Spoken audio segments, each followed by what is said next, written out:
Hello and welcome. Good evening and welcome to Stonington Candidates Night presented by the League of Women's Voters of Southeastern Connecticut and the Ocean Community Chamber of Commerce. Thank you to our partners, the Westerly Sun, Mystic River Press, The Day, WBLQ 1230 AM, SEC TV, and Stonington Community Forum. Thank you also goes to both the Stonington Democratic Town Committee and Stonington Republican Town Committee for their funding support.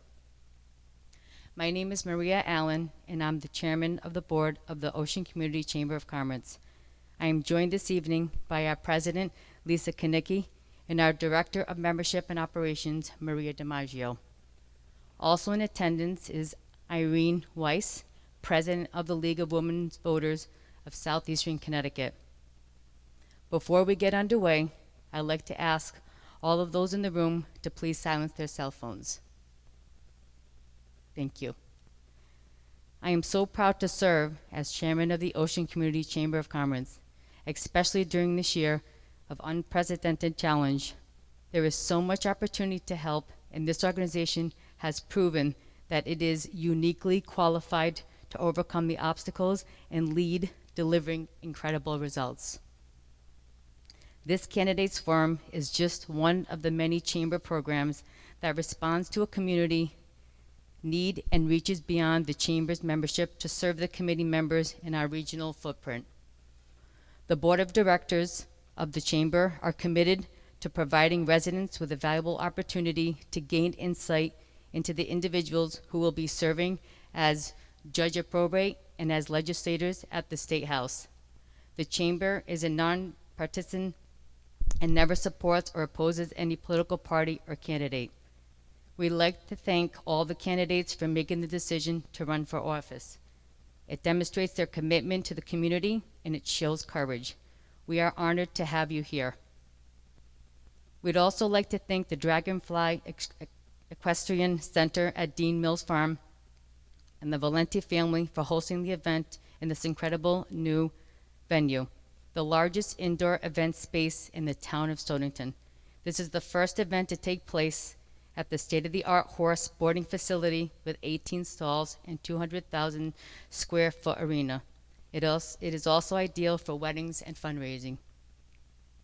We extend a warm welcome to the audience at home this evening who will watch live streaming via one of 3 outlets: the day.com website, Ocean Community Chamber of Commerce Facebook Live, Stonington Community Forum Facebook Live, and those listening live on WBLQ 1230 AM. Thank you to SEC TV for rebroadcasting this program in its entirety tomorrow. Out of an abundance of caution due to COVID-19, the chairman of the 2 parties requested that no public be permitted to attend this forum tonight.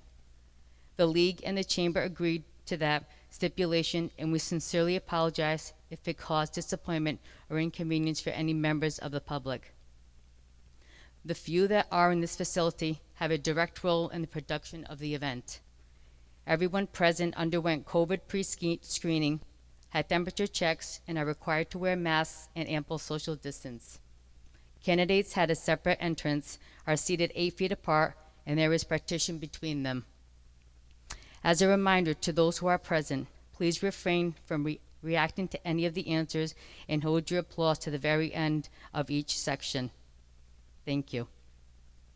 Without further ado, I'd like to introduce our event moderator, Ms. Joanne Moore, the Vice President of the League of Women's Voters of Southeastern Connecticut.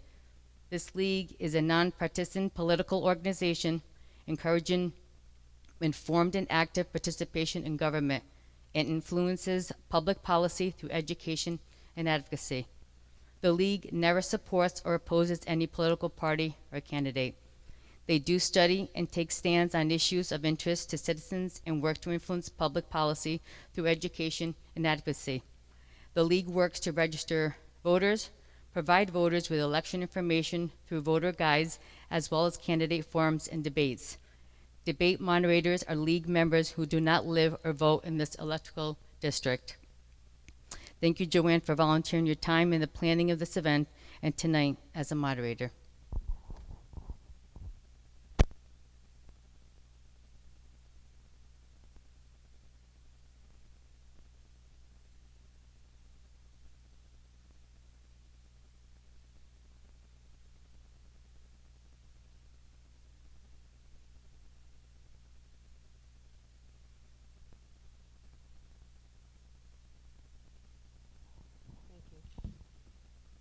I'd like to introduce our panel this evening who will be asking candidates the questions.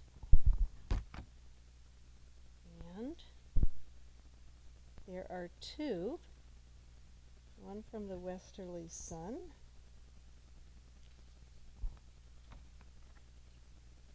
Help me out here. I want to make sure I pronounce the names right because we practiced beforehand. And we've got Corey Fike of the Mystic River Press and Chris DiPaolo from WBLQ. So we welcome you with your questions. The questions have been developed collaboratively by the League of Women Voters and the Eastern Connecticut Chamber of Commerce. So they should be of interest to a wide audience. We determined the order of speakers by a coin toss before. And so the first question will go, this is, the first debate this evening is for the office of Judge of Probate. And the two candidates are Salvatore Ritacco, did I pronounce that correctly? And Beth Lehmann. And the first opening statement tonight will be given by Mr. Ritacco. So you have 1 minute for an opening statement.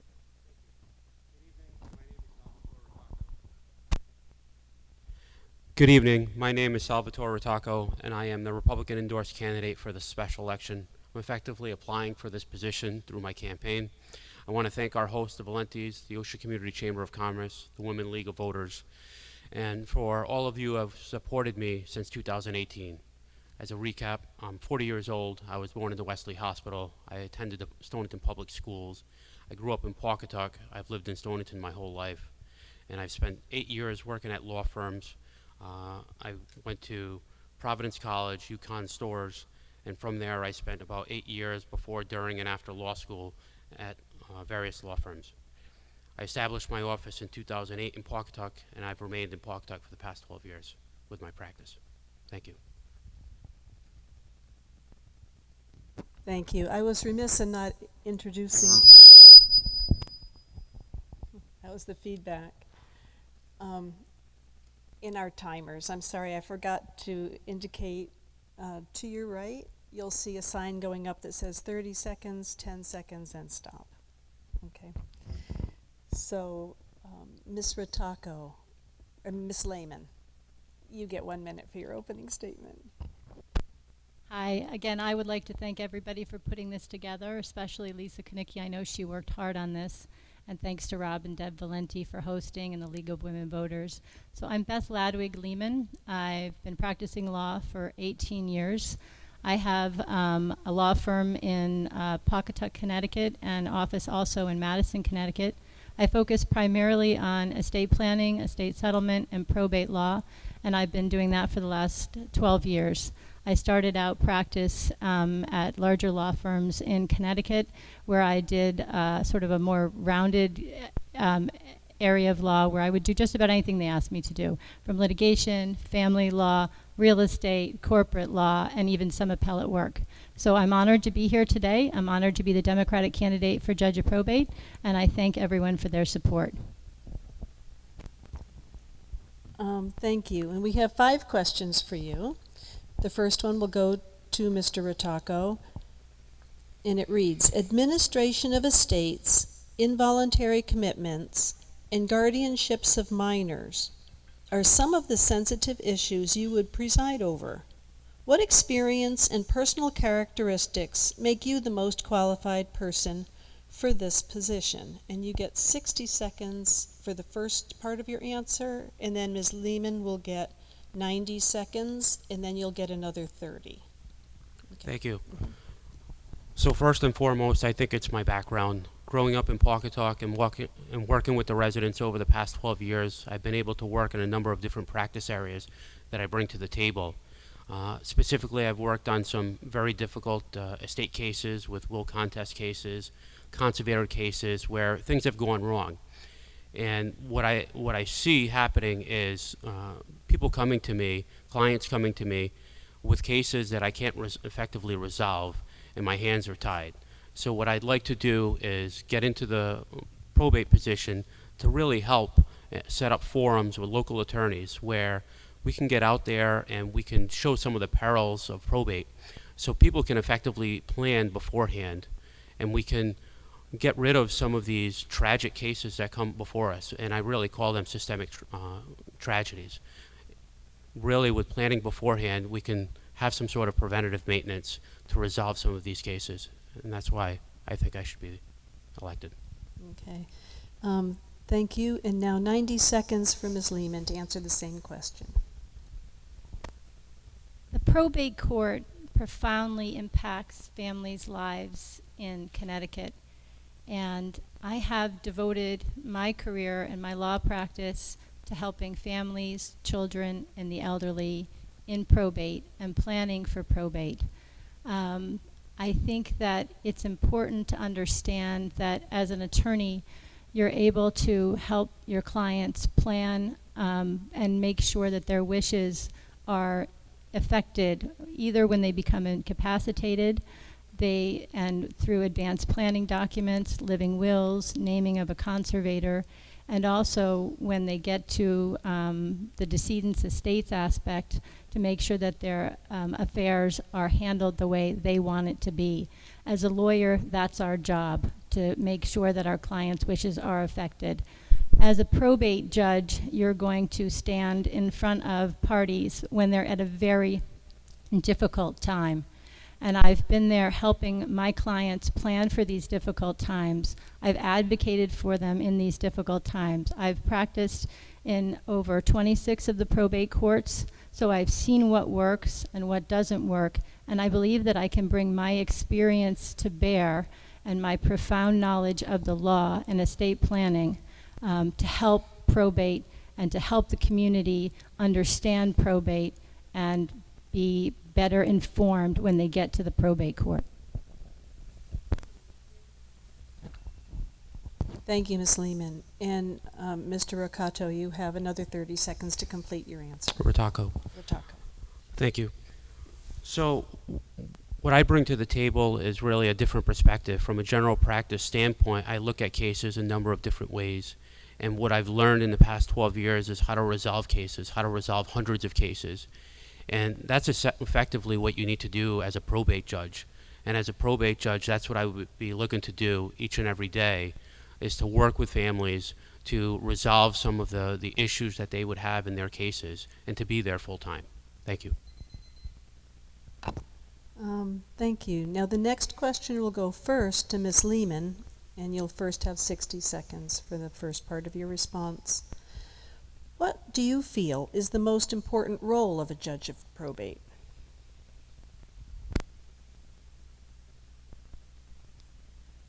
I think the judge of probate really needs to be someone who is fair and impartial, someone who listens to the parties that come before them, and that the parties is able to explain the probate system to them so that when a decision is made, the parties understand why the decision is made, and they feel that their grievances when their case has been heard and understood by the judge.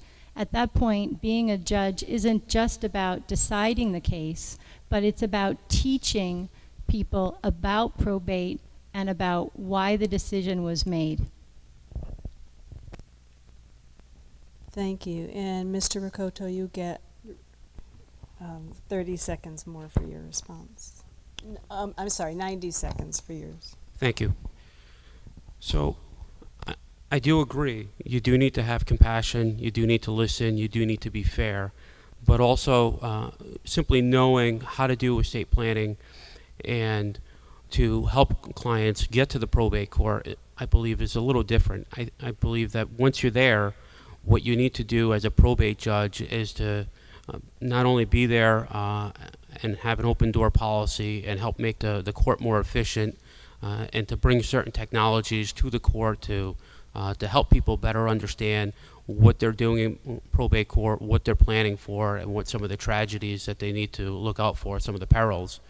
But also to effectively help them resolve disputes, to look at what is there at their door with regard to resolving a case.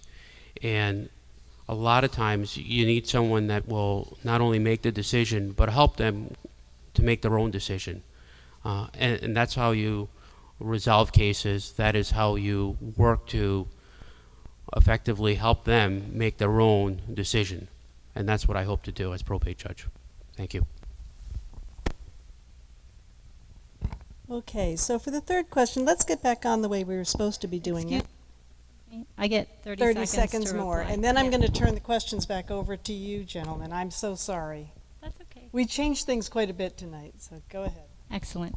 Well, I wanted to say that part about being a judge is it's important that when I say a judge needs to be fair and impartial, there's a code of judicial conduct that does not allow judges to have what we call ex parte communication. We need to make sure that the judges, above all, appear fair and impartial and independent. And that's why you can't have contact. It's very hard, and it's almost impossible to have an open door policy, because the judge needs to not have interaction outside of the court with either party. And therefore, you need to have the utmost independence in the judge. Thank you. Thank you very much. So who would like to go first, Chris or Corey? Okay. And the next question will go to Mr. Riccotto for 60 seconds. Are there any rules of probate that you would like to see changed? I don't have any specific rules that I would like to see changed. There is something that I would like to see done with regard to forums. What I've said and what I'll repeat is that we need to have forums where we have local attorneys that come in and talk about some of the perils to really get people to understand what they're planning for and what some of the issues are, and planning early. Like I've said many a times, I get clients that come in and there's either an issue where a last will was submitted and it really should not have been put forward, but because of the simple characteristics of a will, where you only need 2 witnesses and it can be signed even without a notary, you find people that go before LegalZoom and come back to you with something that really shouldn't be admitted. And with forums, I believe that we can help people by looking out for what some of the issues are so that they don't come forward. Thank you. Thank you. And Ms. Lehmann, you get 90 seconds. One of the things that I would work for in the probate court, it's not necessarily a change, but it's an addition that we've had this year for COVID-19. We've had a lot of video conferences. The probate courts have been effectively closed during hearings, but I've attended a number of hearings at the probate court where we've been able to do what's virtually a Zoom, but they call it a WebEx. Clients are able to log on, they're able to dial in, the attorneys are able to dial in, we all see each other, and I think it has made for a lot of probate hearings, it's very efficient and effective. And so I'd like to see that part of what we've seen in COVID be kept through and added to the practice book, that the judge would have the option to allow WebEx and video conferencing. It saves my clients a lot of money. I don't have to drive to the probate court. I don't have to wait around. I don't have to drive home. They don't have to miss work. They can just be there at the probate court virtually. I think some clients want to be before the judge, and they're disappointed that they don't get to be there in person, and that's why I would like to allow the judge to have discretion to allow people to video conference in. I think it's been a great improvement to the court system. Thanks.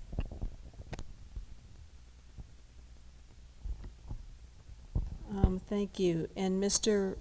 Riccotto, thank you. You can go ahead for 30. 30 seconds, correct? So I agree. Just this past quarter, we've resolved, I would say, maybe 2 or 3 cases using team meetings in Superior Court. One of them was actually appealed over to Superior Court, and it was great to have all of the parties there and to be able to confer with the clients on the other line and go back to the judge and effectively resolve the case.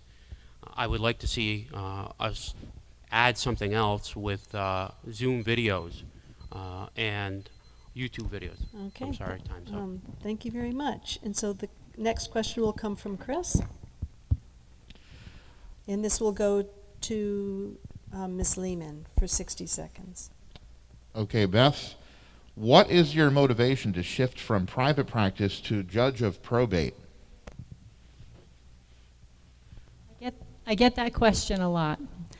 So I've had some time to practice, but I think it's part of it is being dedicated to community service. I would be able to take my passion for probate law, and I wake up every day thinking about how I can be a better lawyer for my clients, and my passion for helping families, the elderly, and the disabled, and I'd be able to combine it into one job where I'd really be able to help people. I was taught from a young age about community service and the importance of community service. When I was 5, my mother would take me to visit nursing homes, and we would visit the elderly who didn't have family. My father would tell me that I could be anything I wanted to be, and I would always say, even the president, and he'd say, yes, even the president. Well, I don't want to be president, but I would like to be your probate court judge.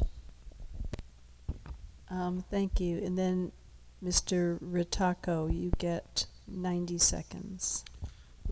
So I'm the child of immigrant parents. We work tirelessly. And people have asked me this question, why are you running? Over the years, I've learned that you get a lot more by giving. When I started, I worked off a large student loan debt because this was really a passion of mine. And after working night and day, I was able to push through the barrier and start giving back. I was able to give back with town government and local chambers. I met a prior probate judge who taught me that as a probate judge, you can effectively help everybody before you. And at some of the deepest and darkest moments, I feel I can be a friend to those people going through the probate process. You may not be able to have an open door policy, but you can be there for hearings, make sure you schedule stuff so that people can come in more rapidly. And that's why I'm running, and that's what I want to do as probate judge. Thank you. Thank you. And then back to Ms. Lehmann for 30 seconds. Thank you. I also think that as probate judge, I would have a wider reach, and I would be able to be out and teaching people about probate and about how the system works. I'd be able to do more forums for caregivers so that when nurses and home health aides saw that their patients needed something, that they would know how to reach out to the probate court.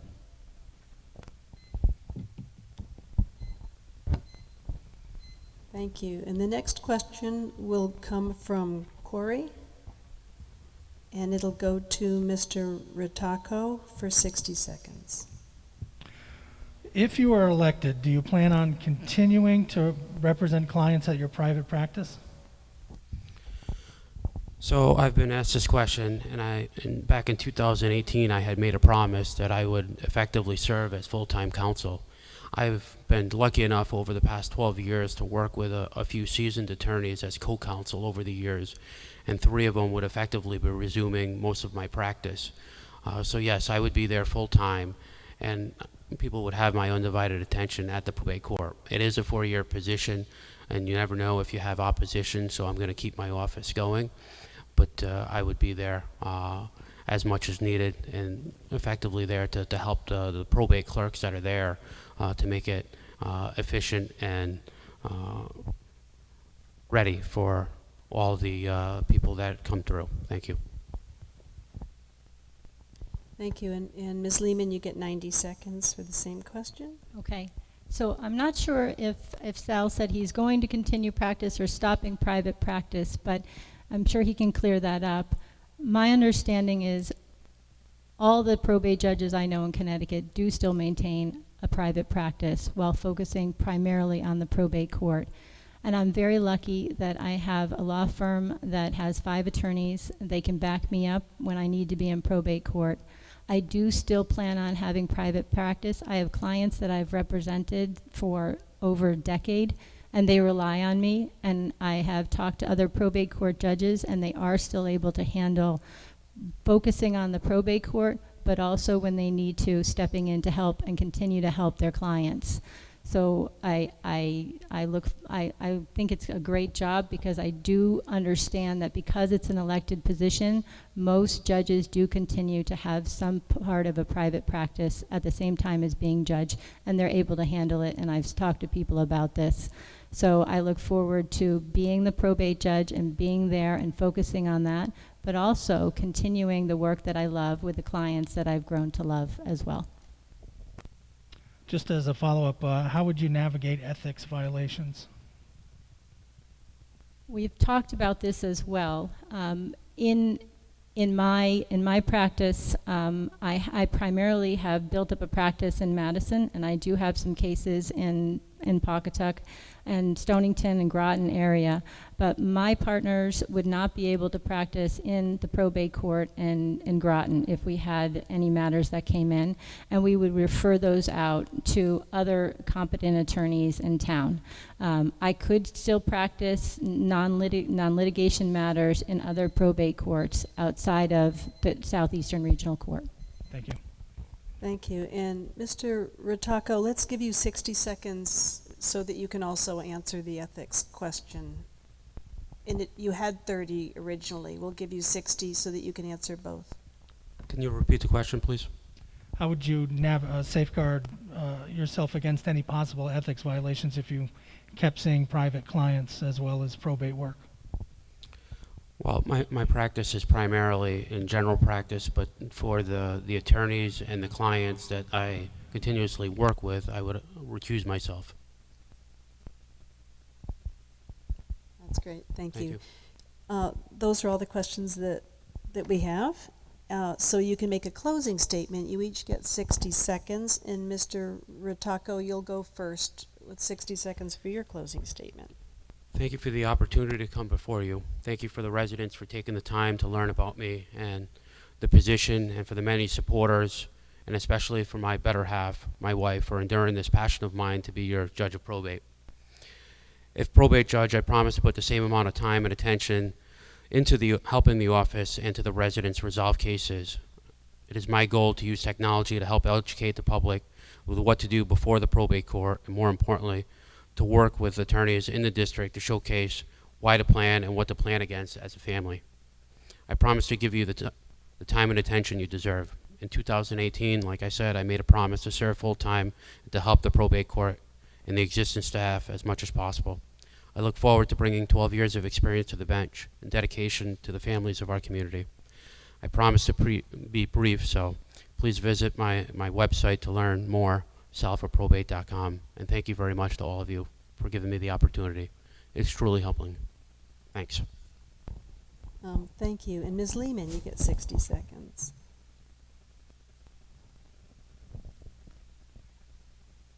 I just want to say that this has been a great experience. I want to thank Sal for running positive campaign. And I believe that in closing, I have the experience, the empathy, and the enthusiasm for the job. You have to get up every day and go to work, and you have to love what you do. And I do love what I do, but I'm so looking forward to being judge of probate in Southeastern Connecticut, a new challenge, a culmination to my legal career, and being able to serve the community that I love so well. I also went to Stonington High School. I grew up in Mystic. I've lived in Pawcatuck, Gales Ferry, Stonington, and North Stonington as well. And I know the community, and I know what the community needs, and I look forward to being there for the residents of Southeastern Connecticut. Thank you. Many thanks to you both. You did a great job, both of you, so thank you so much for being here and participating in empowering voters to promote democracy. Well done. We'll take a little break now as the state reps prepare for theirs.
everybody. To Phase 2, the Connecticut State Rep for District 43. We'd like to ask the candidates for State Rep, District 43, to please take your seats, and you have. Thank you. This portion of our program features candidates for Connecticut State Rep for the 18th District. And as a reminder, I'll explain how the process will work. Candidates will be given 1 minute for an introductory statement. And Greg Howard will go first. Our media panelists, Corey Fike and Chris DiPaolo, will ask a series of questions that both candidates answer. The first question will go to Mr. Howard, and he'll have 60 seconds to respond.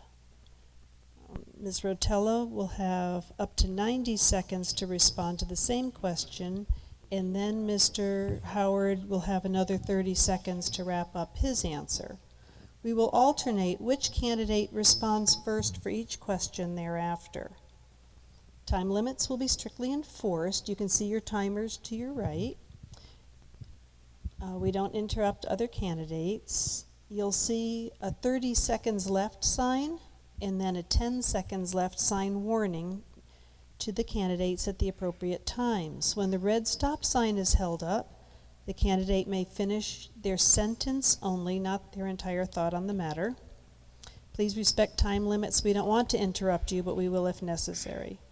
If a candidate speaks beyond that sentence, we can deduct 30 seconds from the allotted time for the next question. Anytime we can end the debate if necessary to maintain the integrity, fairness, and professionalism that is expected of the program. Upon answering a question, our media panelist may ask the candidate a directly related follow-up question for the purpose of elaborating or clarifying a point. A 30-second maximum response time is permitted in this instance. Names were drawn earlier in the evening to determine who would speak first. Candidate Howard will start us off with a 1-minute introductory statement. Mr. Howard. Good evening, and thank you. Thank you to Lisa and the Ocean Community Chamber of Commerce, the League of Women Voters, Mr. Valenti, and to my opponent, Ms. Rotella, for being here this evening.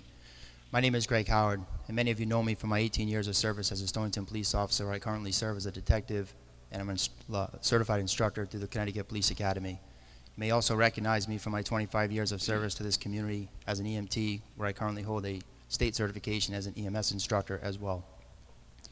Maybe still you know me from my work with youth sports, specifically the Stonington Youth Football Program that I'm very proud of, or my family. I'm a husband and father who's lived in Pawcatuck for the last 2 decades. I joined this race because, like you, I feel our government is heading in the wrong direction. I think it's getting too big, too fast. It's becoming overly involved in our lives without a voice from us. I'm joining this race to be your voice in Hartford, to bring our common goals and our ideals to the legislative floor. Thank you. Thank you. And Ms. Rotella, you get 60 seconds for your introductory statement. First, thank you to the Ocean Community Chamber, the Women League of Voters, and the Valentis for hosting us here, and my opponent, Mr. Howard, for being here tonight. My name is Kate Rotella, and I am your current state representative. It has been an honor to serve in Hartford for you for the last 2 years. I've called Stonington my home for over 25 years now. I've raised my son Gianni here. Before becoming a state representative, I was your select woman for 2 terms.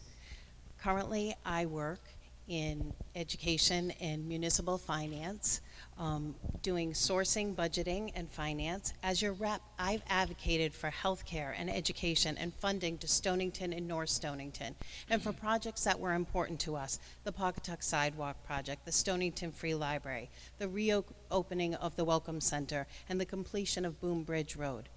I want to make sure that our district is a vibrant community with good places to live and good jobs. And thank you very much. You'll get more time for other stuff. And now I'm going to turn the questioning over to Corey Fike, and the first question will go to Mr. Howard for 60 seconds. Greg, what are your top 2 legislative priorities and why? My top two legislative priorities are the police bill that was passed in July, and the second would be budget accountability. The reason for that is because in these last 2 months that I've been running, I've made a lot of contacts with a lot of different people from different walks of life in our district. Those are the two things that continuously come up. Most of the people that I speak with are upset about the police bill that was passed, the content that was in it, and the division that it caused in our community. They are also being further frustrated with rising tax costs and a budget that continues to rise. In the last legislative session, the Democratic budget that was passed increased taxes in this state over the biennium $1.7 billion, including $50 million that went on to small business through the pass-through tax. These are the things that people are most concerned with and have the most direct impact on the communities and neighborhoods and families in the 43rd District. So that would be my immediate focus. Thank you. Okay, and Ms. Rotella, you get 90 seconds for the same question. Thank you.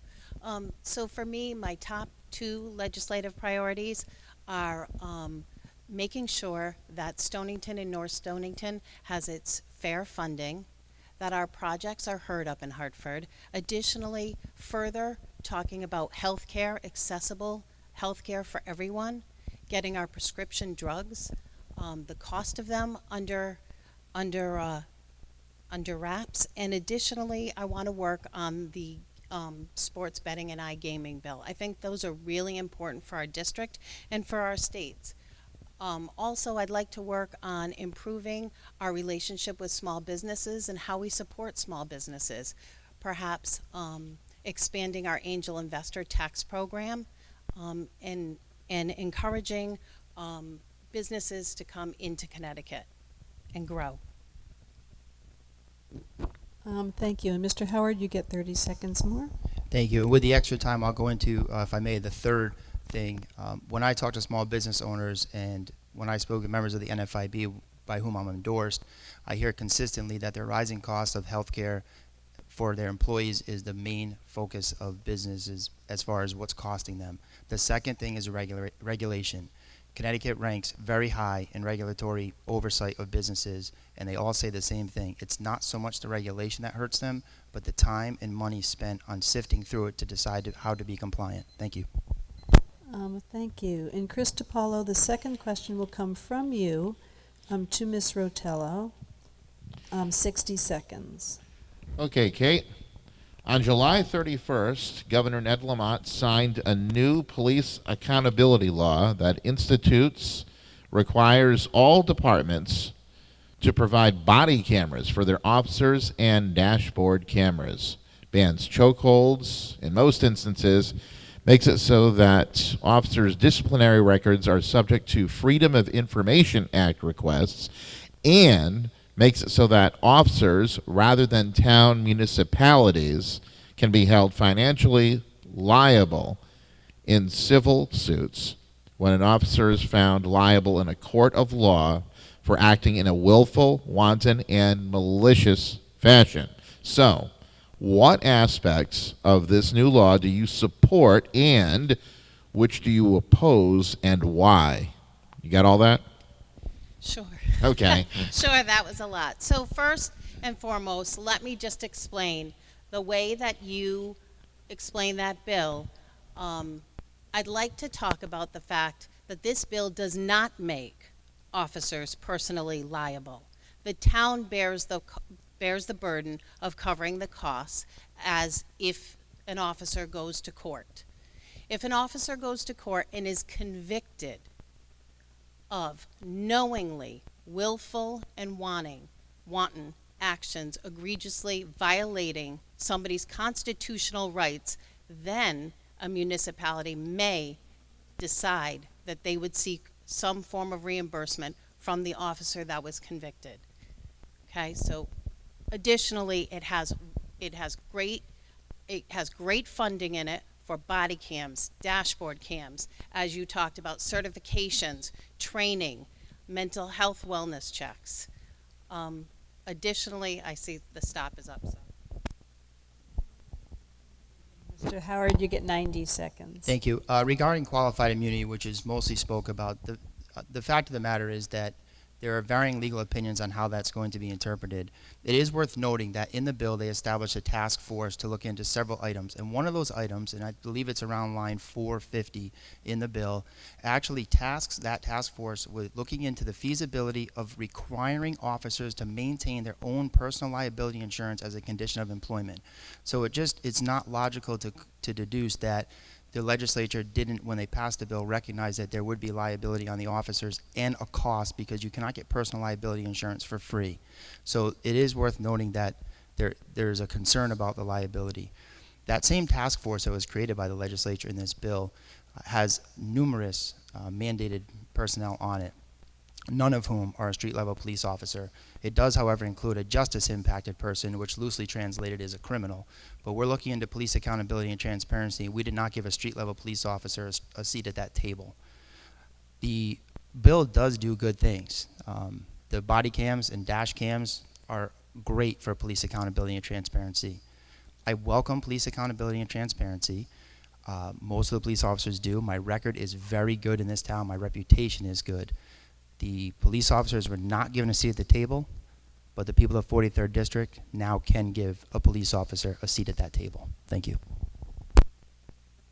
Thank you, and we'll go back to Ms. Rotella for 30 seconds longer. Thank you very much. So I'd like to tell you a little bit. I'd like to tell you a story. I'd like to take this time to tell you a story. A lot of professionals have accountability. My late husband was an attorney and a former Stonington police commissioner.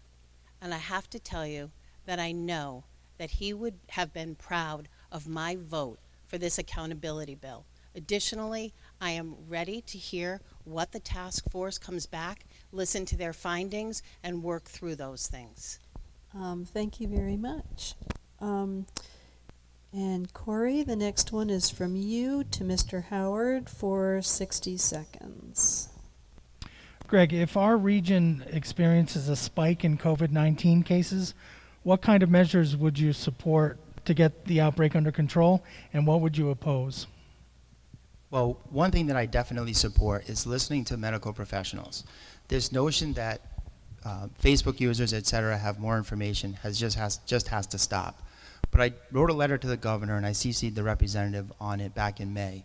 And what I think is important is that we give balance to everything, and I think that's what we're missing in politics and government now. We see things from one perspective and one perspective only. In the letter that I sent to the governor back in May, I mentioned that I agree the virus is real. I agree the virus is a concern. I'm also under the impression from medical professionals now that the virus is changing a bit in its lethality. But I think that we have to give proper consideration to our children as well. The mental health that's taking toll on them, their families, the education loss, and the education effect that's happening on our children, all of that needs to be in a consideration. And again, I just think that each demographic within our community deserves a seat at the table and deserves proper weight given to their concerns as well. Thank you. And Ms. Rotella, 90 seconds. So the question is, if COVID spikes up again,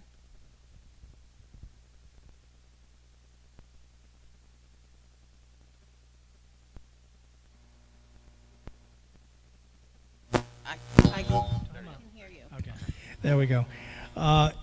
What if COVID spikes again? What kind of measures would you support to get the outbreak under control, and what would you oppose? Okay. So I support. We're very lucky. The governor has, I believe, handled this crisis along with the legislature very effectively. I understand that we have to listen to everybody, and we have had public hearings on in different cases through the Appropriations Committee. The Public Health Committee meets all the time, and we have had education open public hearings. Additionally, I believe that what we do have to do is get testing out to people, and we have to be able to help and support our education system. Our students need to interact. I agree with my opponent. They do need to interact, but we have to do so in an effective way that everyone will be safe. I believe in the medical facts that are put out in front of us. I have worked weekly met with nurses and doctors and hospital administrators to make sure that we are reacting safely in our district. Thank you. And 30 seconds more for Mr. Howard on that. And the last thing we talk about balance too is our small businesses. Small businesses make up 99% of the economy, the businesses in the state of Connecticut, and they handle massive amount of jobs. Just about every business in the 43rd district is a small business, and we have to allow these folks to continue to do business, to be successful, to pay their bills, to keep their doors open. So again, we just have to balance all these things out. Nobody wants to lose lives, but we have to give the proper balance to our children, their education, and our businesses. Thank you. Thank you. The next question will come from Chris to Ms. Rotella, and you'll get 60 seconds to start with. Okay, Kate. What is your stand on legalization of marijuana for recreational purposes? Thank you, Chris, for that question. I think right now we need to make sure that the police officers have a valid way of testing for it to make sure people aren't impaired when they're driving. Additionally, we have to address concerns of employers, making sure that they can also test for it, making sure people aren't impaired while they are working. I think that there's more hearings that need to be done, there's more research that needs to be done. We're in a unique position here in Connecticut that we can learn from the states around us that have already legalized it. We can watch and see what works and what doesn't work. And then perhaps we can look at passing some legislation that may work for us within this state. But I really believe that we have to be able to make sure that police officers and our employers will be able to test for it. And as a follow-up, how should its sale and use be regulated? So we'll give you 30 seconds. Okay. So how should its sale and use be regulated? Yes. So, well, the sale should be regulated through the state, and its use, the sale and use should be regulated through the state.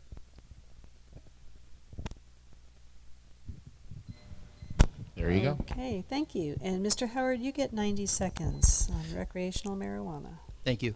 In 18 years of police work, I have, on almost no occasions, arrested somebody because they are under the influence of marijuana. In other words, they are not going out and committing disorderly conducts or getting in accidents at massive rates because of the influence of marijuana. I've also arrested many people who have burglarized homes, robbed banks, and robbed gas stations to support cocaine, crack cocaine, and heroin habits. Never for marijuana habits. It does not have an overly huge impact on the rest of society like the other two hard drugs do. That's worth noting. It's also worth noting that substances such as alcohol that are currently legal are taken into consideration when you talk about employment. So for example, alcohol is legal. You cannot show up as a police officer under the influence of alcohol.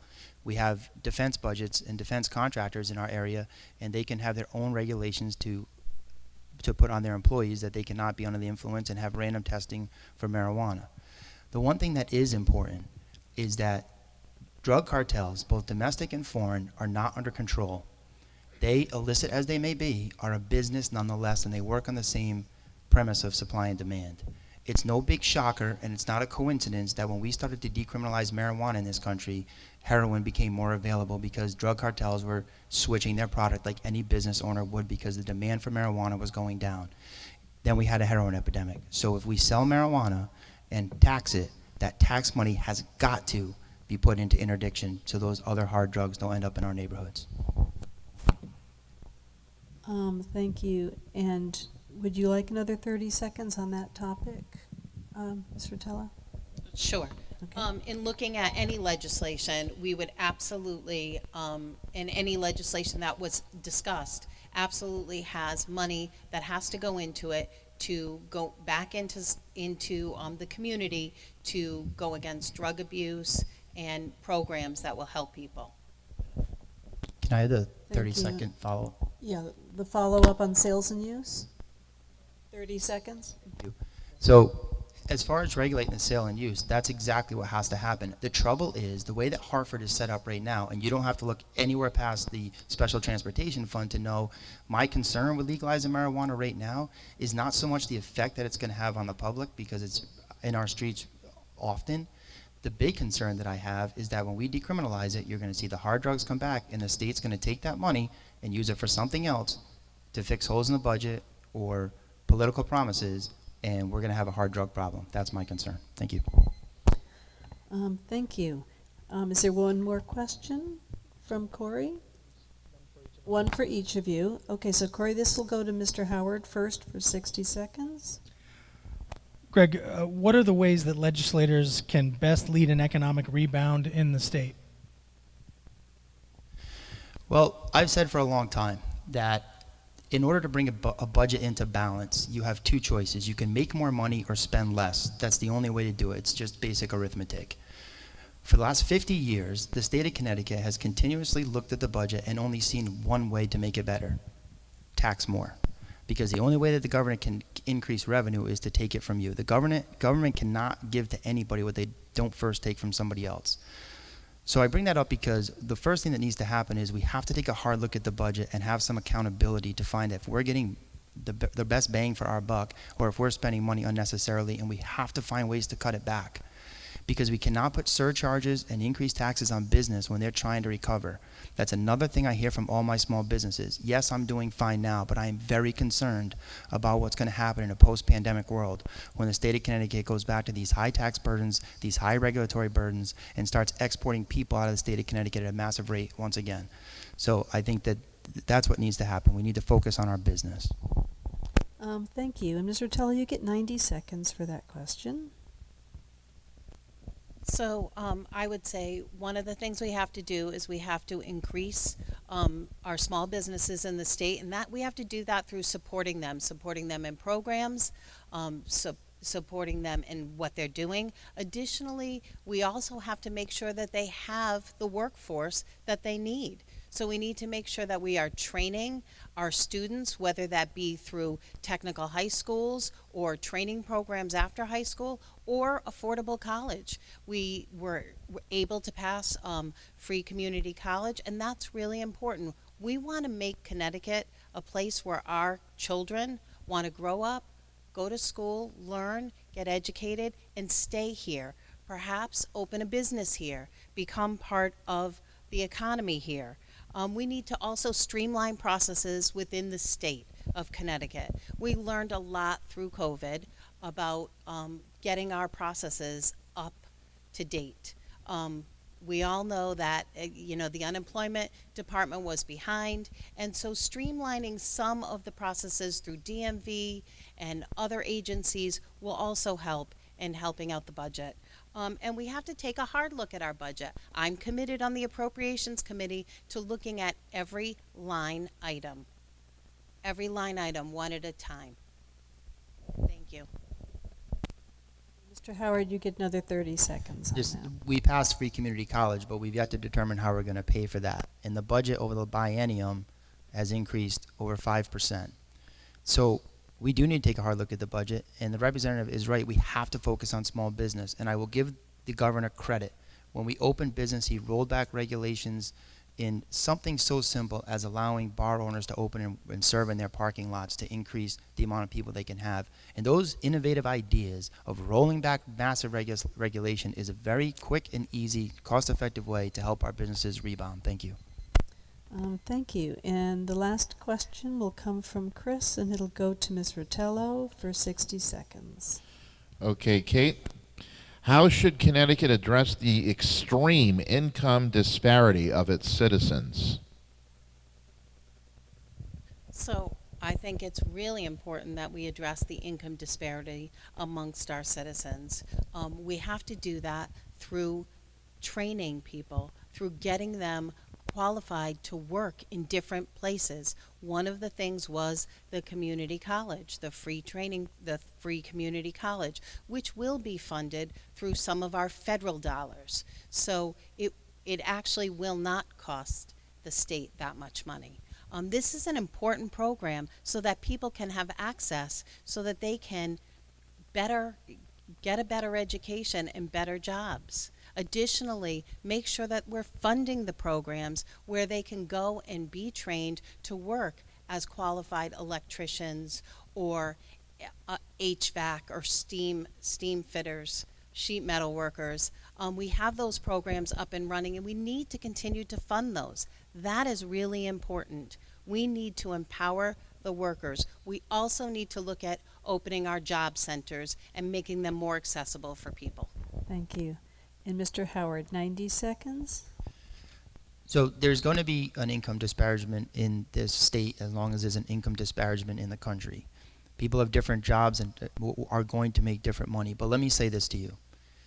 It is my firm belief that any person who works 40 hours a week should earn a living wage and be able to survive on their own without any outside help.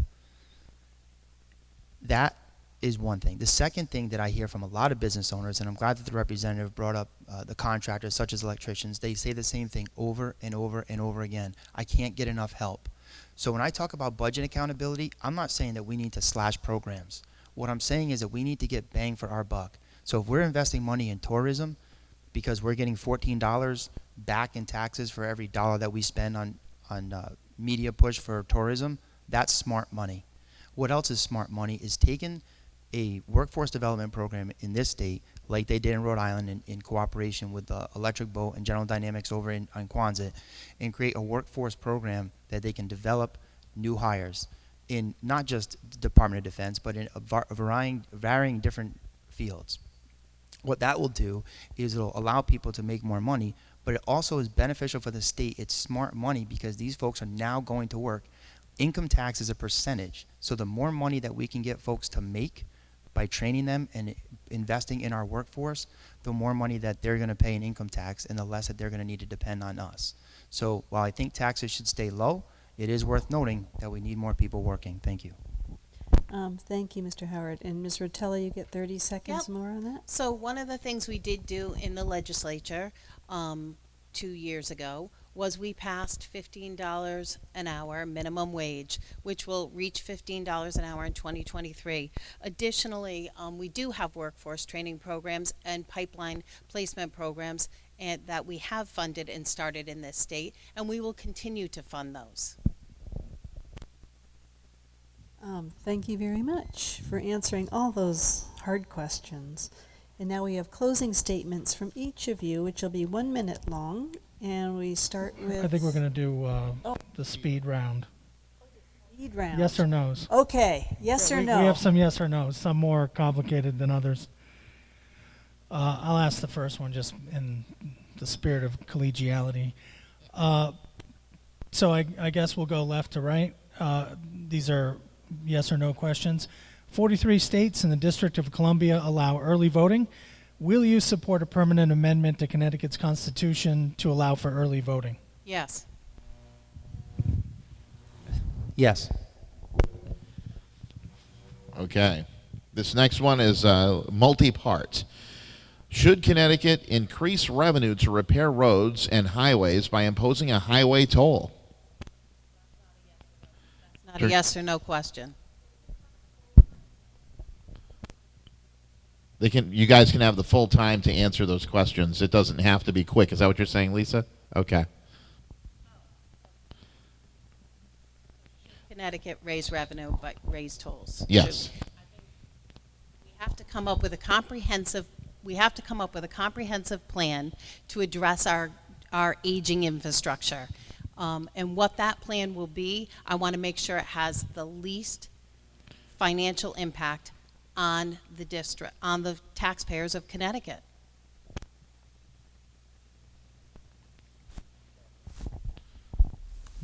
The answer is no. We should not put tolls on our highways. That is just another tax. Not only is it another tax, it rewards years of irresponsible spending in Hartford.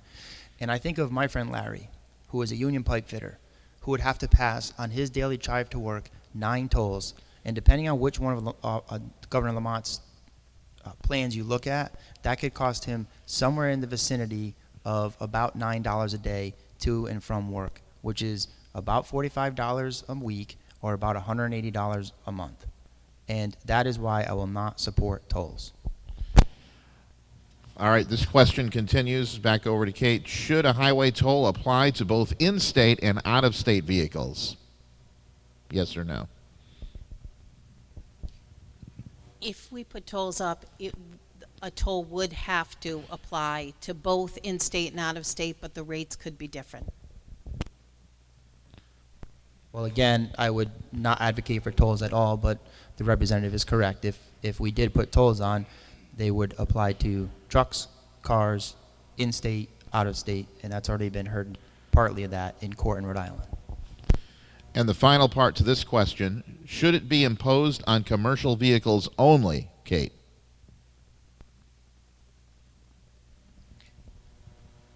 I don't think so. At this time, we, as you heard, that's already played out in the state of Rhode Island, so.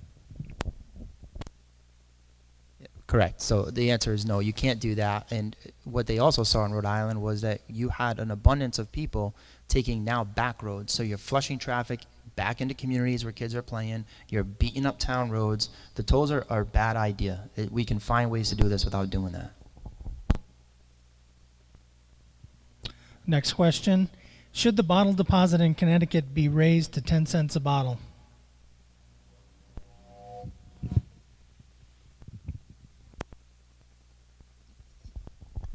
Yeah, that's fine. Yes, the answer is yes.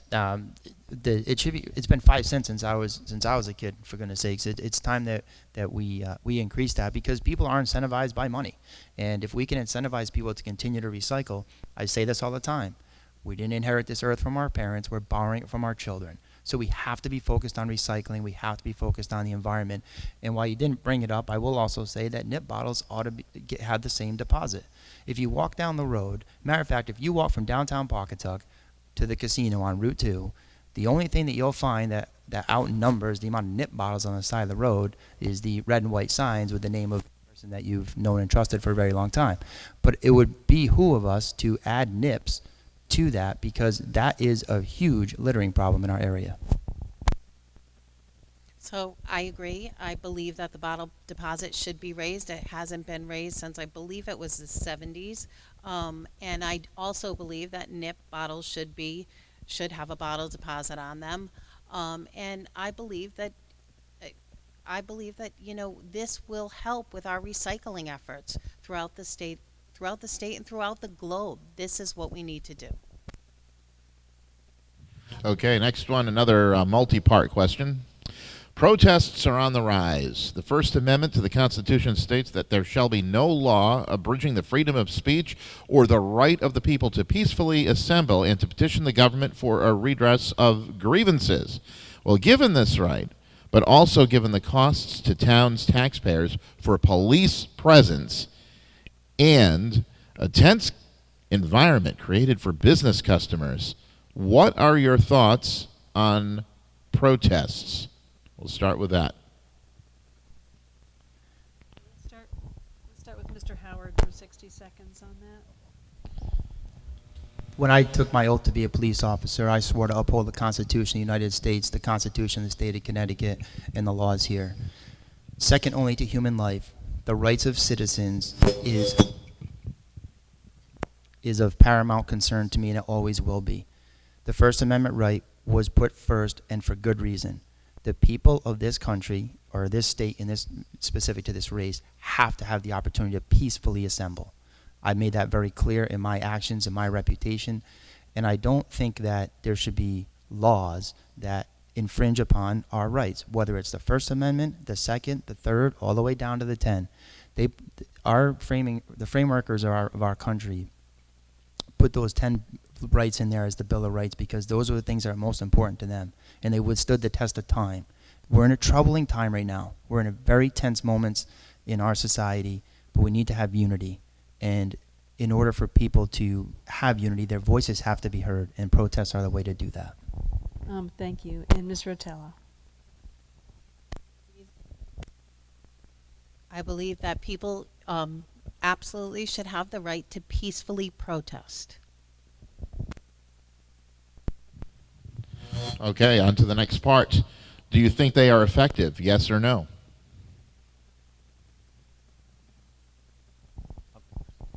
Well, peaceful protests are effective, of course. I mean, that's why you brought it up. So protests happen, and they get the attention of the government. They get the attention of the media. They get to the attention of society. So they're very effective. The problem with protests, or the problem with the protests that we have today, is that, and you can blame anybody you want, we have put our society in boxes. So we have decided as a group, as a culture, we've accepted this notion that you have to either be pro-police or pro-people of color. That's it. You can't be neither, and you can't be both, and that's just not true. And the problem with the protests that are not peaceful is that when somebody from a police supporter box that we've put them in peeks out and sees those protests or those riots that are not peaceful, they associate that with the peaceful protesters. So that's what we have to do as a society, is we have to understand what the message is that's out there, listen to it, and adapt together. But we have to do this together. We have to stop classifying each other. We can't do this anymore. Okay, and let's give 60 seconds to Ms. Rotella for that answer. So I think that peaceful protests are effective. And I think we have to raise our knowledge, and we have to listen to one another, but we have to listen to each other. We on both sides of the argument, or whatever the protest is about. We have to listen to both sides, and we have to not judge so much. Next part, are they a good use of taxpayer dollars? Yes, absolutely. Let's establish the fact that taxpayer dollars belong to taxpayers. That's how our government is set up. I've said it before. The government can't give to anybody what they don't first take from somebody else. And I would prefer that nothing was going on that we needed to protest. But if we need to protest and the police need to be there to maintain order, then so be it. That's the cost of doing business for our government. I don't like it. I wish it didn't have to happen, but if there's a protest that needs to be done, it is always worth it. Defending the First Amendment will always be worth it. Defending the Constitution will always be worth it. Defending the people of the town of Stonington will always be worth it, no matter what the cost. I said it on September 30th, 2002, that I would give whatever it took to protect the rights of these citizens. And if that's a few bucks, then that's a few bucks. And 60 seconds to you for that response. Yes, they are absolutely worth it. People have a right to free speech. And final part to this question, how can you support businesses that feel that they are negatively affected by these protests? Well, we don't have businesses that are negatively affected in large numbers by protests in this district. We had a few protests that occurred in one area of town that affected some of the downtown businesses for a very short period of time. But if it were to happen at a large scale where businesses are being affected, then the government's going to have to funnel a little bit of relief to them, or here's an idea that we don't do anymore. We could communicate. The police department or the town officials could work together with protest organizers and explain to them, hey, you've had a protest in this area every day this week. We're happy to have you protest. Would you consider moving it to help our businesses out? People who come out and protest are community minded.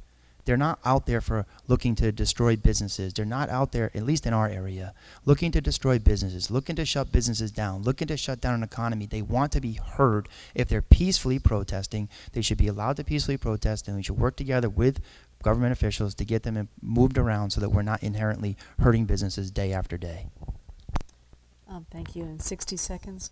So I absolutely believe that if that happens, if a business feels that they've been impaired by a protest that's happened, yes, we have to communicate. They have to talk. It's going to take the town officials, the police department, and maybe it will take also the state to get involved. But we can talk. We can communicate. That's what's important. Listening to one another and learning. All right, well done, questioners. It's time for final statements now. And Mr. Howard, you go first for 60 seconds. Thank you, Kate, for participating with me today. I joined this race not because of some undying desire I woke up with one day to be a state rep, but because I felt this district needed me or someone like me. We need someone that's invested in this community who will always be available to you, which is at least the minimum you should expect from a state rep. There are clear differences between my opponent and I. I think government needs to keep its hands out of our pockets and its nose out of our lives. I believe the state has a spending problem, not a revenue problem. I'll make sure I listen to you and bring your voices to Hartford when the issue of tolls reappears, and it will. When new taxes are proposed or more job-killing regulations surface, unfunded mandates that strangle our municipal finances, and whatever's left of state aid to towns like ours disappears to support failed cities. If you send me, I'll challenge the status quo. I don't have any illusions about a freshman legislator can accomplish, but I do know that I can fix that police bill. And I know that we need a seat at the table.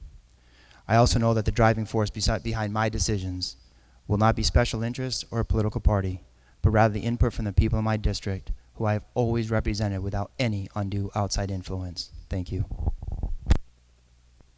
Thank you for that. And Ms. Rotella, you get 60 seconds. Thank you. Thank you, Greg, and thanks for coming tonight. I am running for re-election because I care deeply about the welfare of my district and because I'm committed to doing the hard, honest work of governing. As your representative, I've delivered for our community, from passing pre-existing conditions to coverage on raising the minimum wage, passing free community college, and securing additional resources for our community here. I want to continue to work on behalf of the families and young people and seniors in our district and make our community even stronger. I am willing to work across party lines to fix key issues facing our state's budget and future. I can work collaboratively, yet I have this courage to stand up for what is right, what the people are asking me to do. I want to make sure our district stays a vibrant place to live with good schools, good jobs, and thriving economy, all supported by a fair state budget. Thank you. I want to thank both of you. It's been a pleasure this evening. Best wishes in the election.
Back. This portion of our program features candidates for Connecticut State Senate, the 18th District. The names were drawn earlier this evening to determine who would speak first. So Mr. Stachin will give an opening statement for 60 seconds, followed by Ms. Summers. The first question will then go to Mr. Stachin, and he'll have 60 seconds to respond. The same question will go to Ms. Summers. She'll have 90 seconds. And then Mr. Stachin will have another 30 seconds to wrap up his answer. The second question will follow the same timing format, but with Ms. Summers answering first. Our questions will be presented by Corey Fike of the Westerly Sun. Would you like to give your opening statement first then, Mr. Stachin? Certainly, and thank you to the League of Women Voters, to the Chamber, to Rob Valente, and also to Senator Summers for participating in this today. I appreciate you creating this forum. These are difficult times. We've all been through a lot, and there is more to come. Connecticut has done well, and I was honored to do my part in the National Guard, but there is a lot more to do. Until we get a vaccine, there is going to be a lot of unpredictability. So we need leadership. We need people who value science. We need people who are going to put public safety over politics. When my opponent votes against having ballot boxes in towns, against expanding voting rights, against expert opinions on vaccines, against increasing minimum wage, against family medical leave, she's sharing her values with you. Having joined the Air Force when I was 18, I've adopted the core values of the Air Force: integrity first, service before self, and excellence in everything you do. Those are my values, and I hope to earn your vote and the privilege to serve this district. Thank you. Thank you. And Ms. Summers, you have 60 seconds. Sure. Good evening, everyone, and I'd like to thank the Ocean Community Chamber and the League of Women Voters for hosting this event tonight, and also to Rob Valente for this beautiful facility. As you may know, my name is Heather Summers, and I am your elected senator for the 18th District. What I hope most of you will know after our time here tonight is how proud and how honored that I am to hold the position to which you have entrusted to me. Whether it's busing service in Plainfield or fighting for sidewalks in Pawcatuck, whether it's getting library funding for the Free Library in Stonington or helping a new dam in Griswold, representing your voice, I have done so impartially, holding the needs of our districts to the highest regard. Higher than any need of political party, higher than the forces of partisan pressure, higher than the deceptive associations levied against me by my Democratic opponent, and higher than the tumultuous federal climate. I look forward to talking about my record and my vision for Connecticut, and I thank you for hosting this tonight. Thank you. And the first question, Corey, will go to Mr. Stachin for 60 seconds. The year is 2020, and the hindsight is also 2020. Consider the state's handling of the COVID-19 pandemic. What do you think was well done, and what should have been done differently? What lessons have been learned from both public health and economic perspectives? Thank you for the question. I think what we did right was we listened to science. And I think Governor Lehmann deserves a significant amount of credit for that. And he assembled the experts that were needed to do that, including the National Guard, who assisted with logistics, including experts from Yale and UConn and other schools that were able to provide that expert guidance, so that we were able to set up structures, we were able to set up distribution networks that got PPE out to the regions throughout the state, and we did it expeditiously, and that's why our results are a model for the rest of the country. We did that well, and I think we need to continue along those lines of listening to science, listening to the experts on the best way to address this issue. And if we, because there's a second surge coming, and we need to have that leadership in place, and we need to follow that same model. Thank you. Thank you. Ms. Summers, 90 seconds for the same question. Yes, as a ranking member of Public Health, former chair, and on the Public Health Emergency Committee in the state of Connecticut, we have been extremely active and busy during COVID. Obviously, COVID was a new virus. We were learning about it in real time. I am a person of science. I have worked in science my entire career. What we did well was we learned what we saw from New York, and the governor was able to basically hold us in place, have everyone stay inside. The importance of wearing a mask, washing your hands, socially distancing. Those are the things we did well here, and I want to thank the citizens of Connecticut for doing that. What we didn't do well here is access to testing. We didn't do well with the dissemination of PPE throughout our system. I know myself, I bought PPE with my husband myself and delivered it to nursing homes, to those visiting seniors. And we did not do a good job here in the state of Connecticut with the tragic results that we have seen in our nursing homes. We have much work to do. People are talking about when COVID is spiking. It already is spiking here. We've had a 276% increase in COVID in New London County. That's why there's no people in the audience here today. I have the perfect and the unique qualifications to help lead us through the next phase in the pandemic here. This is something that I've done my entire career, and I'm looking forward to working with public health and the experts to see us through this crisis. Thank you. Thank you. And Mr. Stachin, you have 30 seconds more. Yeah, I'm going to address one point in there is the nursing homes, because I think it's crucial, and I think it's reflective of policies, economic policies, that hurt those. The people working in those nursing homes often are receiving minimum wage, not a livable wage. They often have to have 2 or 3 jobs in addition to that. When we don't provide those people who are providing that crucial work a living wage, it impacts safety. And we saw that happen, and we need economic policies that are going to make sure that those people working in that field are properly compensated. Thank you. Thank you. So, Chris, the next question will go to Ms. Summers for 60 seconds. Okay, so Heather, I don't know where that's coming from, but anyway, do you believe there is systemic racism in the towns of Stonington and North Stonington, or at the state level? If yes, where do you see it, and how should it be addressed? Well, I think I need more than 30 seconds to answer that question for sure. I think that systemic racism is something that has been talked about quite often. I do think that it is something that is within our society, throughout our nation, and I believe that it probably is apparent in Stonington and North Stonington. I don't think that there's any community that escapes racism.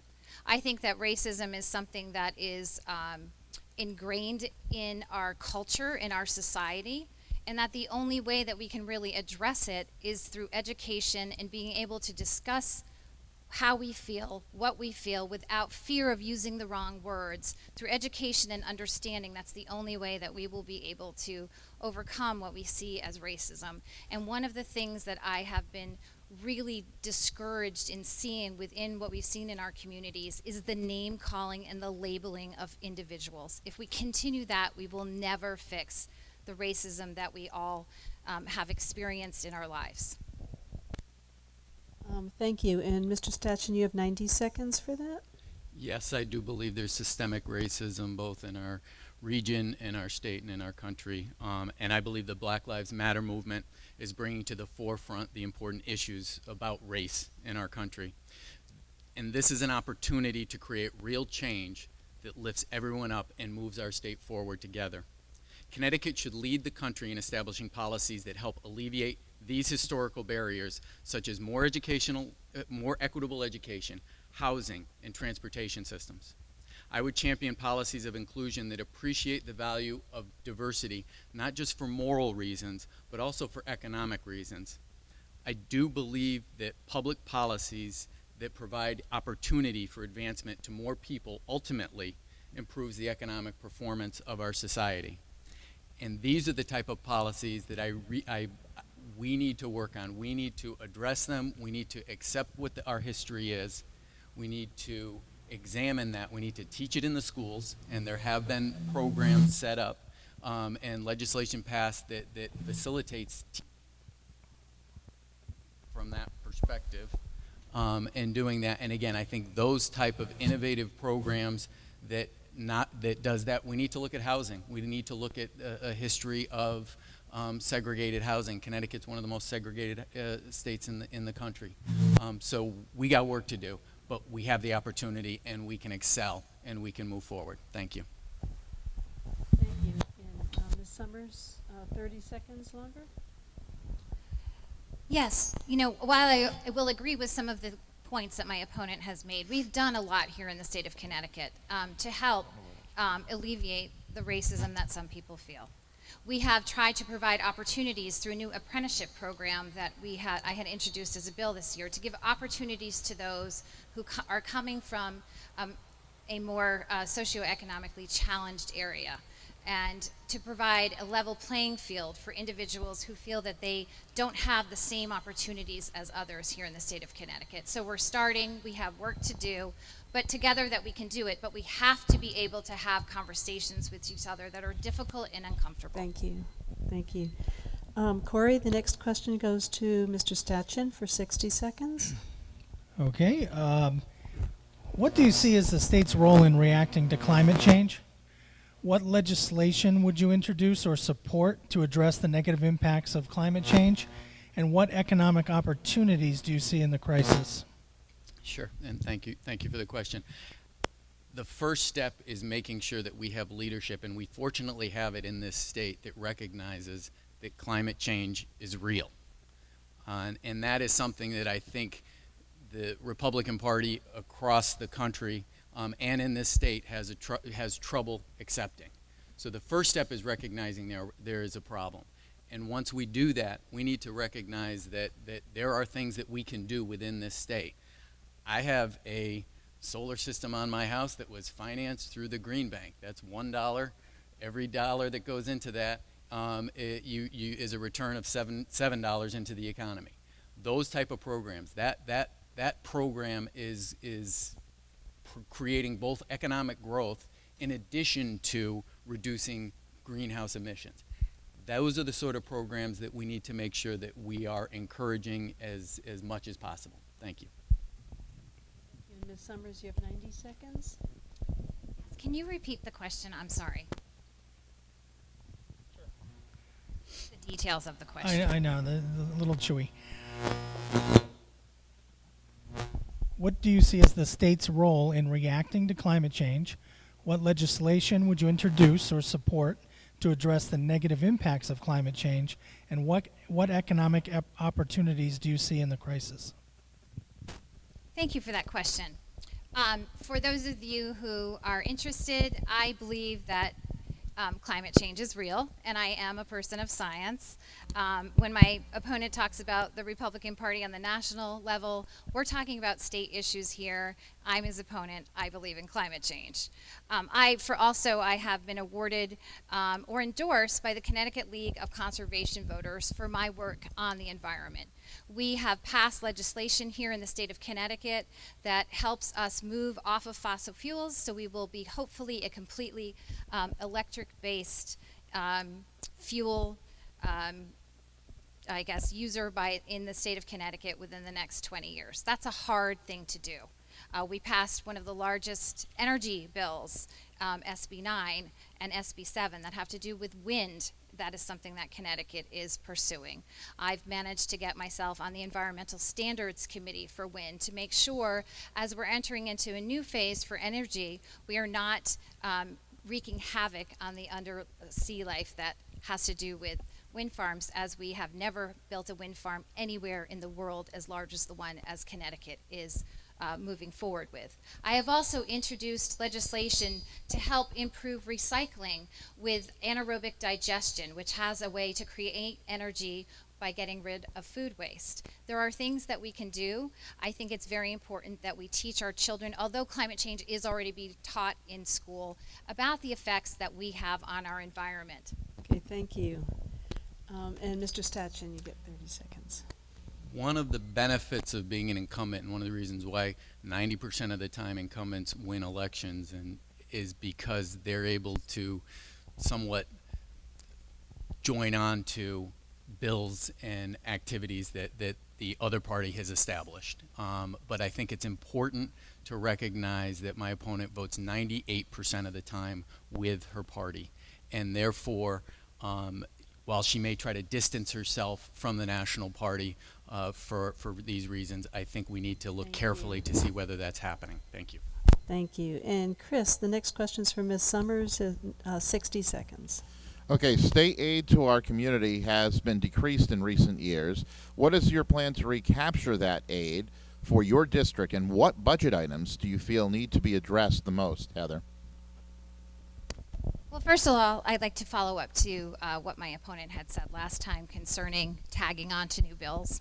I have the list of the bills that I've introduced with me today, and just for example, in the last year, in 2019, it's a different session than we have normally, but I've introduced 40 bills myself, original legislation. As far as my work in the environment, those have been original legislation that I have supported and introduced myself. So I'm not just tagging on to something else. As far as increased municipal aid, that's a tough one for everyone here. As our state revenues are declining, as we're seeing increased expenses, the first thing that always seems to be looked at is how do we cut the aid to municipalities. And I can tell you last year's Democratic plan to cut funding for schools was something that we were able to stop, to make sure that our schools were fully funded. That's the first place that they look to cut is education, which I think is a huge mistake. Thank you. And Mr. Stachin, 90 seconds. So the first is looking at the ECS formula, the economic cost sharing formula, as far as that aid that goes to the schools, and making sure there were changes in the legislature 2 years ago which modified that formula so that it was given in a much more fair way. That towns it was less of a who you know, and it became an established formula with very solid principles, and that needs to be make sure that that is carried through is one of the ways, and make sure that those are there. Another initiative that I think I'm on the Board of Finance in the town of Stonington, and one of the issues that creates problems for the boards of education are the special education funding. And I know that there has been attempts in the past to provide more centralized funding for that so that there is aid that follows students to districts so that it doesn't disrupt, especially in the smaller towns. And not only Stonington, but I've spoken with leaders in Preston and Plainfield, and again, this is a problem which creates unpredictability for the town leaders. And I think by getting our arms around that and finding if there's a way to have a centralized funding structure that takes that unpredictability from the towns away, it would improve. I know it would improve the budgeting process in my town and on our Board of Finance, and I think that could be a statewide initiative that would help others as well. Thank you. Thank you. And Ms. Summers, you get 30 seconds more. Yes, well, I will agree with what my opponent is saying. This is something that has been put forth by my caucus for years now. Pooling the special education dollars, having the money follow the child. And I can tell you some of the districts that I represent, or the towns that I represent, that are very small, if you have 2 special needs students move into your district, it absolutely destroys your entire budget.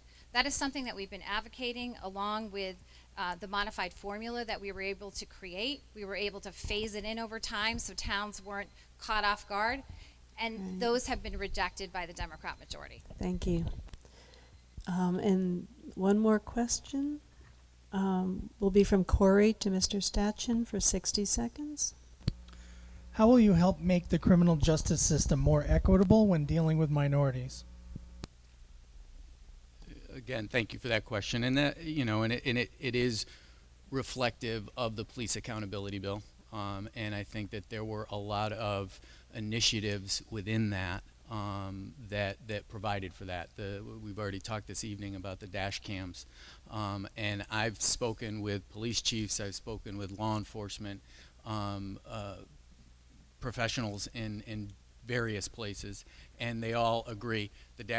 Both the dash cams and the body cams, when they first come to a municipality, there's some hesitation, but then after 6 months, they appreciate it and realize that it helps their operations to do that. So I think that is one example. Again, the bill has civilian review boards, various review boards that assist with that. And I think, again, there's some good things. I know it's controversial, but there are some very good parts of it that address exactly the question that you're asking. Thank you. And 90 seconds to Ms. Summers. Well, I believe that our criminal justice system needs to be completely reformed. I do not agree that the police accountability bill is a good bill. I think it's an absolutely horrible bill for law enforcement. I know that my opponent has said he fully supports it, and in fact, it did not go far enough. However, I disagree with that, as does law enforcement and our state's attorney prosecuting office. There are some good things in that bill, but there are some very, very detrimental items in that bill that actually make us and our communities less safe. There was an opportunity to fix those parts of the bill, but that was rejected again by the Democratic majority in Hartford that pushed this police accountability bill through with no full public hearing, no full vetting, and it circumvented the process that we have. That bill should have waited until this next session so that everyone at the table could have had an opportunity to weigh in, and that's not what happened. As far as our criminal justice system, I'm a big advocate of things like drug courts and health courts that actually give opportunities for those who are picked up for things like being arrested for drugs, that they have an opportunity to get the help that they need rather than being incarcerated. One of the things we've done in public health is to help facilitate MAT, which is medically assisted treatment in prison, so that if you have an addiction issue, you're treated in our prison system and you come out and we don't see the same cycle of recidivism that we have seen for years and years. But this is something that needs to be looked on a holistic, wider range, long-term plan. Thank you. Thank you. And Mr. Stetchen, 30 seconds. Thank you. I've taught criminal law at the Coast Guard Academy here in New London. I've been an Air Force prosecutor putting people in jail for sex abuse, drugs, larceny, a variety of things. I've also worked in the Air Force and the National Guard Inspector General's office, so I understand this concept of accountability and how important it is to improve the performance of the entire institution. And nothing's perfect, and there are areas that can be changed. No legislation. Our Constitution has some amendments. Nothing's perfect. We'll work to change it, but it was a good first step. Thank you. And I think that that's all the time we have for questions, so we'll each have a moment for closing statements. And Mr. Stetchen, you'll go first.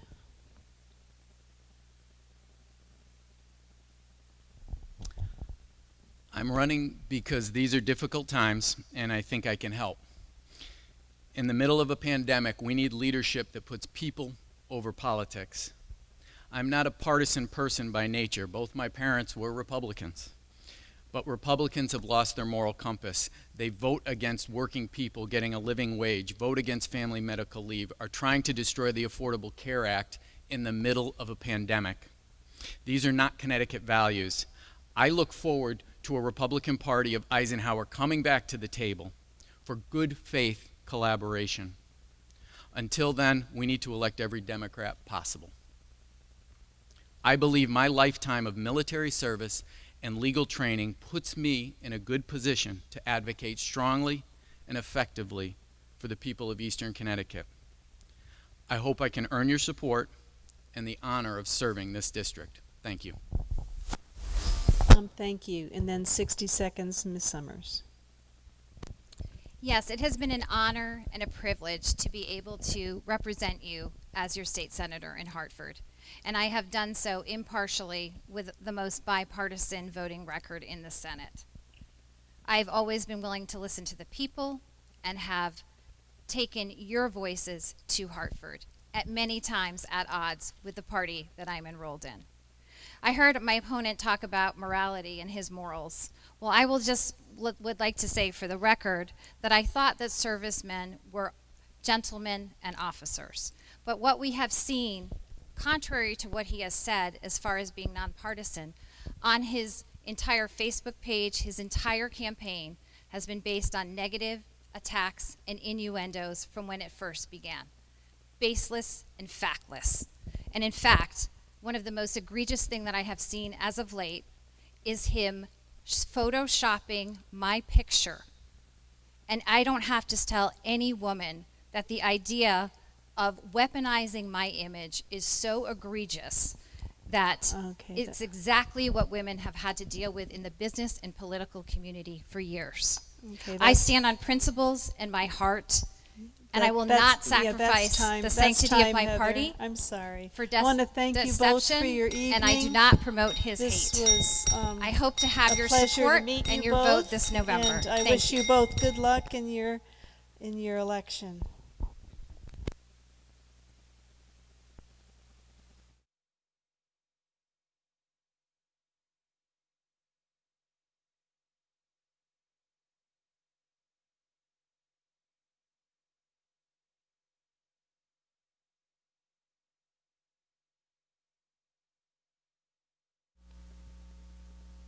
President of the Ocean Community Chamber of Commerce.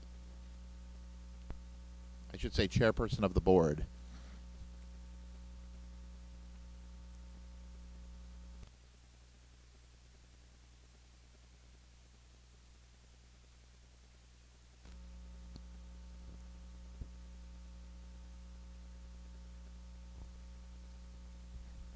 Thank you, Joanne Moore, for your service. And thanks to Irene Weiss, the president of the League of Women Voters, for her helping support. Thanks also to the media panelists, Corey Fike and Chris DiPaolo, and everyone behind the scenes that worked so hard to put this together and helped bring the program to the public virtually. This concludes the Stonington Candidates Night Forum, co-sponsored by the League of Women's Voters of Southeastern Connecticut and Ocean Community Chamber of Commerce. All the candidates running the election are to be commended for their passion and dedication in seeking a position of public service. Thank you to everyone for your respectful participation. Thank you again to Deb and Rob Valenti of the Dragonfly Equestrian Center at Dean's Mill Farm, Peter Huopi and The Day, Steve Bissett and Stonington Community Forum, Frank Fulchero and CEC-TV, the Stonington Democratic Town Committee, and the Stonington Republican Town Committee. To our viewers at home, we hope you found this program to be informative. We encourage everyone to exercise their opinions and their right by voting on November 3rd, or by using the mail and ballot option provided. On behalf of the Ocean Community Chamber of Commerce, we hope you enjoy the rest of your evening. Thank you.